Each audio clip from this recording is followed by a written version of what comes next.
তো হ্যালো বন্ধুরা, সবাই কেমন আছো? আশা করি ভালো আছো। আজকে আবার একটা নতুন ভিডিও চলে এসেছি। আজকে আমি আমার কবুতরের আপডেট দেবো, আর তার সঙ্গে বলবো যে অল্প বয়সে কবুতর ডিম বাচ্চা কী করে করবে। তার আগে আমি আমার কবুতরগুলো দেখিয়ে দিই তোমাদেরকে কি অবস্থা এখন।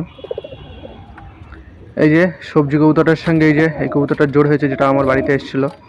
কার কবুতর জানি না। তো আমার কবুতর অনেক কটা চলে গিয়েছিলো, তারপর তো আমি এখন ডিভিশন নিয়েছি, সেগুলো তোমরা আগের ভিডিওতে দেখেছো। আর এই কবুতরটার সঙ্গে গিরিবাজটার জোড় আছে, এদের বাচ্চা হয়েছে। এদের বাচ্চা সব গিরিবাজের ক্রস ওঠে, ঠিক আছে। ওই জন্য এই এই কবুতরটার সঙ্গে মানে মাদিটার সঙ্গে এই সবজি কবুতরটার জোড় দেবো। আর এখানে দেখতে পাচ্ছ ওদেরই বাচ্চা, এই যে গিরিবাজের ক্রস দুটো বাচ্চা উঠতে শিখে গেছে। এদের ডানা পুরো মানে কাচি করে দিয়েছে, দেখতে পাচ্ছ। এরা হালকা হালকা ওড়ে বাইরে যায়, আবার ভিতরেই থাকে, মানে আর বাইরে অন্য কোথাও আর যায় না, বাড়িতেই থাকে আর কি। আর এই যে কবুতরটা দেখতে পাচ্ছ, এই কবুতরটা মা দিয়ে জোরটা পালিয়েছিল।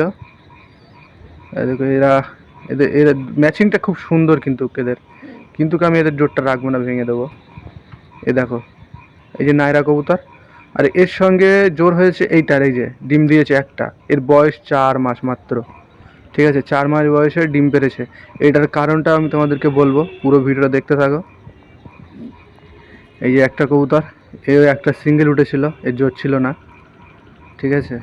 আর এই কবুতরটার সঙ্গে এই লাল বাচ্চাটা জোর দেবে, এটা বড় হলে এটা মাদি হবে, আর ওইটা নর আছে।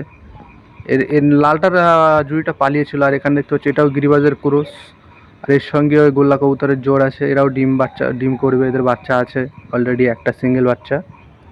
এরা মিটিং করছে এখন। আর এই যে এই কবুতরটারই ওই লাল বাচ্চা, আর ওই সাদাটাও যেটা বড় হয়ে গেছে, যার সঙ্গে জোর দেবো। আর এখানে আবার ডিম আছে, এদের ডিম দু একদিনের মধ্যেই বাচ্চা উঠবে, দেখতে পাচ্ছ।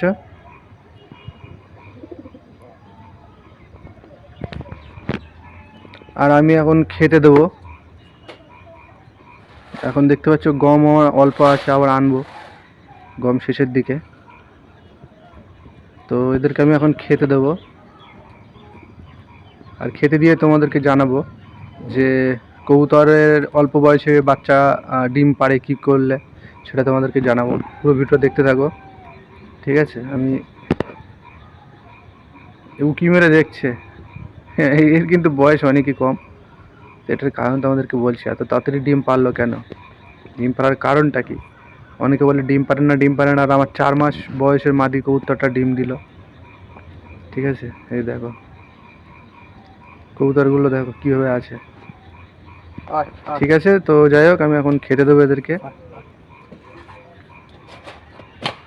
এই নিচে এগুলো আমি পরিষ্কার করে ফেলে দিয়েছি, নোংরা ছিল অনেক, তো পরিষ্কার করেছি নিচেটা।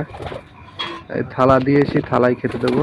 এই যে থালায় খেতে দেবো, নিচেই দিলে একেবারে ওদের নোংরা পটি করে নোংরা আছে। তো এদেরকে এখন আমি খেতে দিচ্ছি, সব আস্তে আস্তে সব চলে আসবে। এই যে আমার কবুতরগুলো সব নিচে আসছে আস্তে আস্তে। তো যাই হোক, এবারে আমি তোমাদেরকে বলি যে কবুতর অল্প বয়সে ডিম পাড়ে কেন। দেখো, নর কবুতর সবসময়ের জন্য, নর কবুতর নয়তো মাদি বা চাইলেও পারো, যে কোনো একটা কবুতর মানে অল্প বয়সে দেবে। আর যেটা আরেকটা কবুতর যদি মাদি মানে 3-4 মাসের বয়সের দাও, তার সঙ্গে যে নটটা থাকবে ওটার বয়সটা যেন বেশি হয় আর কি। মানে একটার বয়স বেশি থাকবে, একটার বয়স কম থাকবে, এরকম যদি হয় তাহলে তাড়াতাড়ি ডিম পারে, ঠিক আছে। আমার ওই মাদি কবুতরটা 4 মাস বয়স, কিন্তু ওই তোমার নায়রা যে দেশি কবুতরটা আছে, ওই কবুতরটা নরের কবুতরটা তোমার বয়স হচ্ছে প্রায় 1 বছরের থেকে আরও বেশি হয়ে গেছে। 1 বছরই ধরো, ঠিক আছে, 1 বছরই ধরো। তো 1 বছরের নর কবুতর আর 4 মাসের তোমার মাদি কবুতর জোর দিয়েছি, ডিম পেরেছে। কিন্তু ডিম কিন্তু দুটোতে পারেনি, একটা ডিম পেরেছে। তো ওর কোনো একটা ব্যবস্থা করব, আমার নষ্টও হয়ে যেতে পারে, এখন জানি না কি হবে।